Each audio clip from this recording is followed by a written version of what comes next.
Okay, I just managed um to get to my weekly high score.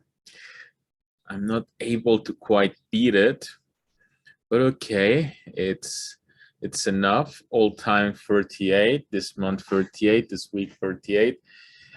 Today 34. No, that must be the one before. Maybe if I refresh the page. Yeah, everything 38. So I just managed to tie my high score of the week. Uh, Unfortunately, was just shy of 1 second or so to beat it. But anyway, what's this all about? This is the famous puzzle storm in Liches. And well, I think I will need to manage to solve at least 50 to be able to compete in my September tournament. You can see all about it in my first video, the video of last week. So let's see if there's any improvement. And yes, there is some improvement both in Blitz and Bullet for a bit over 50 points maybe. So, well, to be honest, I don't think there's any improvement. A week is too short of a time to see any improvement at chess, right? But still, it's good that the rating went up and not down. That would be somewhat disappointing, right? So I think mostly I've played with more concentration, more focused, maybe more motivation. But in the following 2-3 weeks, then we can start thinking that maybe there is an improvement if the rating keeps climbing up. So hopefully that happens. What have I been up to? Well, I've been reading 3 books. The first is Taborin's Kuljasevich, How to Study Chess on Your Own. And you may ask, well, why do a chess trainer or chess coach need to have a book to how to study chess? Well, several reasons. One, it doesn't hurt to learn more, especially from a grandmaster like Davorin Kuljasevich, right? Another reason is that sometimes it's easier to see from the outside than from the inside. You can check the mistakes of other people or your students or so, but sometimes it's not so easy to do it on your own. And also, I recall that in the past, I read 2 or 3 times maybe a book by Edmar Metnis called How to Become a Real Tournament Player, something like that. Don't quite quote me on it. But that book helped me a lot. Very useful tips, some planning strategies, some studying strategies. But I think that book for now is slightly outdated and maybe for lower levels could be more suited. And I was searching to update that book. Well, why not with one of Mark Boretsky's book or maybe Agard's Thinking Inside the Box or something like that? Well, yes, they were my first option initially, but then I saw the review that a chess trainer, that's a very good friend of mine, did about this book from Davorin, and I quite liked it and decided to give it a try. And I've been enjoying the book quite a lot. I really think very I think Taborin is quite like-minded as me. I think there is like this connection. So I think it will be very handy and very helpful for me. So hopefully the next chapters will be as interesting as the first 2. Well, I haven't quite finished chapter 2, but still I've been agreeing quite a lot with this book, and also some surprises. I think how it's written is quite useful for the player. I would think the player would need to be over 1500, but I agree with Daborin that this book can be helpful for players of many ratings. So I'm gonna tell you a bit about the preface. It talks about what's the book in general, the right mindset that he dedicates the first chapter. So basically he says that you have to be disciplined. Oh, what a surprise. And to really have some time for studying, that there is no substitute for investing time in it. So yeah, then chapter 2, there are several studying methods like seeing YouTube videos, reading books, solving puzzles, playing games, playing tournaments, and so on. Chapter 3, well, the priorities of each player, and then he will give suggestions about time management and so on. Chapter 4, resources, and so on. Then in the 5th, 6th, and 7th, and even 8th chapter, he talks about the specifics of end games, openings, middle games, how to study them. And then there is a wrap up in chapter 9 about how to create a plan. Well, as I mentioned, I've only have begun chapter 2. But I'm not gonna wait till I finish the book to start studying chess, right? Because still, it's a good guide, but doesn't mean I don't have any idea, right? I don't have any clue how to study chess. So I'll be reading one chapter per week, but studying chess in the meanwhile. So the other book that I've been studying is the woodpecker method. This method is it's always funny for me because this is so obvious in I think every other sport. What's the woodpecker method about? Well, basically it's about repetition. What the authors Axel Smith and Hans Tikkanen mention is to do some cycles. For example, the cycle that I am gonna do is to try and solve as much exercise as I can in 1 month. Then the author says you should try to do the same quantity of exercises, but in half of the time, so 2 weeks. You take again some rest days and try to do them all over again, but only in 1 week, 4 days, 2 days, and then try to solve all of them in only 1 day.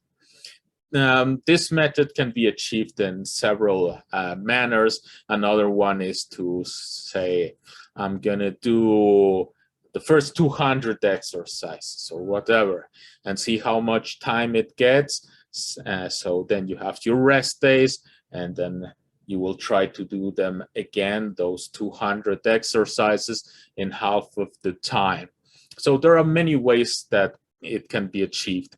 And the woodpecker method, well, basically that's it. And you don't really need this book to do the woodpecker method. You can do it with any other exercise book. Just say, I'm gonna dedicate myself 1 month or so to, I don't know, Laszlo Polgar's 5,334 puzzles book, or whatever other book, and then try to repeat them in half of the time. But still, I wanted to just finish the book, and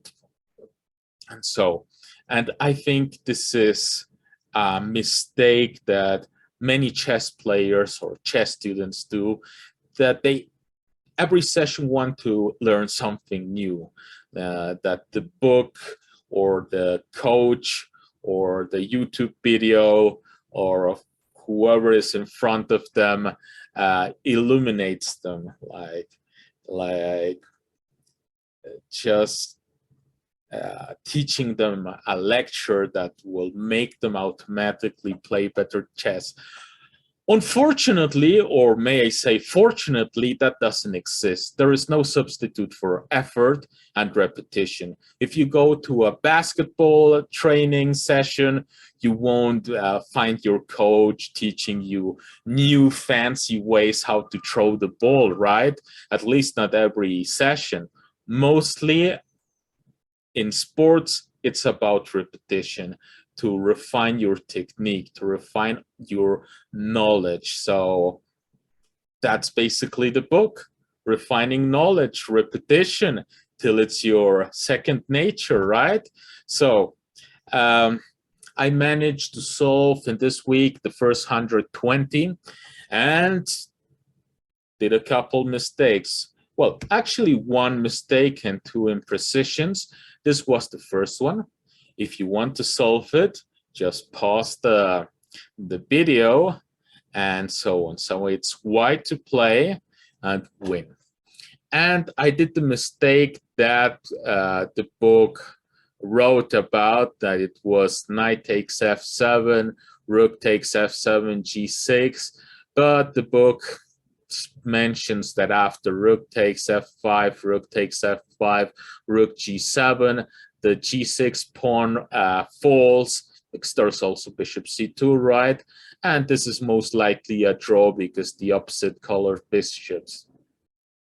So the real solution is f6, followed by bishop f4, and yes, that gives white a decisive advantage. But I didn't think about it. This is a common mistake that I did, that in puzzle books you don't generally search for more abstract puzzles, especially not in the easy ones, because still the ones I've solved are in the easy chapter. So I went in the direct manner, but that's a mistake. The next imprecision I made was in Aliechin Rosanov, where I played rook takes f3. Sorry, forgot to tell you to stop the video if you wanted to solve it. It still wins rook takes f3, but a better way was queen takes e1, knight takes e1, knight f2, king g2, knight f3, h3, knight f3, rook takes f3, bishop takes f3, and knight g4. And this endgame with 2 extra pawns must be winning for black. So that solution would be the best way to go.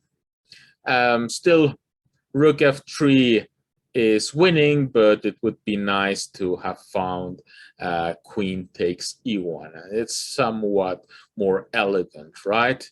And my last mistake, or let's say imprecision, was in Ney Petrosyan, and I played bishop f5 with the double threat of taking the bishop in d3 and delivering checkmate on g8. And I think it wins, not quite sure, but of course, far better would have been, stop the video, far better would have been queen g8, king takes g8, bishop e6, double attack, and after king h8 only move, well then rook g8 checkmate, okay? And the third and last book I've been seeing is Jesus de la Villa's 100 Endgames You Should Know. I'm currently doing the test, still not quite finished the basic endgame test. This is the first position, and it says white to move. Does white manage to draw this game? And the answer is, stop the video, Yes, he managed to draw the game with the only and precise move, knight c4. And then, well, black has only 3 reasonable moves with his king. That is g3, g2, and g1. In the case of g1, well, then it's necessary to play knight d5. So in case of h2, there is this double attack on the pawn and the king. And after whatever move the king, you simply take the pawn and it's a draw. In the case of king g2, well, there is this very necessary check. And now the knight enters this very important circuit, that is knight f1, the pawn can advance, king g2, this one here, knight e3, knight g4, and so on, and the king can't really do anything about it. So it's a draw. It has the basic test has 26 positions, if I recall correctly. Let's say, yeah, 26. So I think I'm like I've done the first 15. I don't remember if I have any mistakes. I guess I do, but I don't have them at this moment. So I'll be updating you about the Endgame book. That's quite a good book, I think. Was an instant classic. Next week, because this week I wanted to talk a bit more about Daborin's book and the woodpecker method. So hopefully you enjoyed this episode. Any questions are more than welcome. I'll try to answer them, and see you next week.